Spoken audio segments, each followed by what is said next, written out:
What is up, YouTube? This is DeFGandolf coming to you with a World of Tanks quick tip today. Today we're going to be looking at angling your armor, and this is just going to be a short little tip video. And I've got the Pershing pulled up in Tank Inspector. This is probably my favorite tank in the game at the moment. And its base upper plate armor is 102 millimeters, but with the angling that you see right there, it is effectively 130 millimeters, because that's about a 45-degree angle. And it does have two weak spots right here, but at long range, that's going to be kind of a hit or miss thing. People aren't going to be aiming for those at long range, but in close range with the Pershing, Tank Inspector is very dark with this tank. You can engage these two areas on the front of the tank if you are a lower tier vehicle. But the lower plate is actually a lot stronger than the upper plate on the Pershing, which is very strange, in fact. Turret, pretty good. I mean, for a medium tank, this armor is nothing to laugh at. But that's not going to be able to bounce shots from heavy tanks. And a lot of times it won't even be able to bounce shots from tier 8 medium tanks and even tier 7 medium tanks.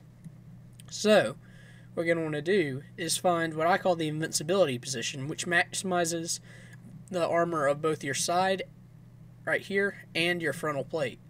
And you're not, I mean, you could turn your thing like this and it's basically an automatic ricochet off the side here, but your frontal plate isn't balanced out. You got to find the balance. So this is about it here. It's about a 60-degree angle, and they can't hit this really weak part back here because it's at 70-degree angle, which in World of Tanks, if a shell hits armor angled at 70 degrees, unless it is 3 times in millimeters the thickness of the armor, it will bounce off. That's where you get the bounces and ricochets as opposed to the just straight up non-penetrations. And as you can see here, this is about 150 to 160, 170 effectively. And the frontal plate is anywhere from about 150 to 170 as well. And the lower plate is a straight up ricochet. And your two weak spots are helped out a good bit by this as well. Now, if you're angling your armor, your turret would obviously be like this. That's still not an easy target to be penetrated. So, the tracks here also add a lot of spaced armor protection. And it's not exactly easy to hit that if you're not at close range.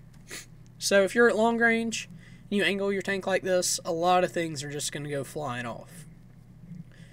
So just as another example, let's look at it on a different tank. We're going to look at the Russians, because Russians are known for their good armor. Let's look at the KV-4. This is a strong tank here in every literal meaning of the word. If I can get the turret pointed straight, there we go. Alright, so looking at the tank straight on, we got 200 millimeters here. We got, it's really only 120 millimeters, but that 60, 70 degree angle makes it 260 millimeters equivalent.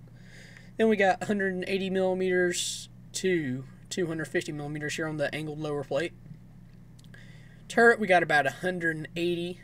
Cheeks, ricochet. Then we got the 180 millimeter thickness weak spot up here on top. For side armor, side of the turret 150. Side of the hull itself 150 with tracks about 175. This turret is this tank is a very well armored Russian beast. But if you angle your tank like so, you find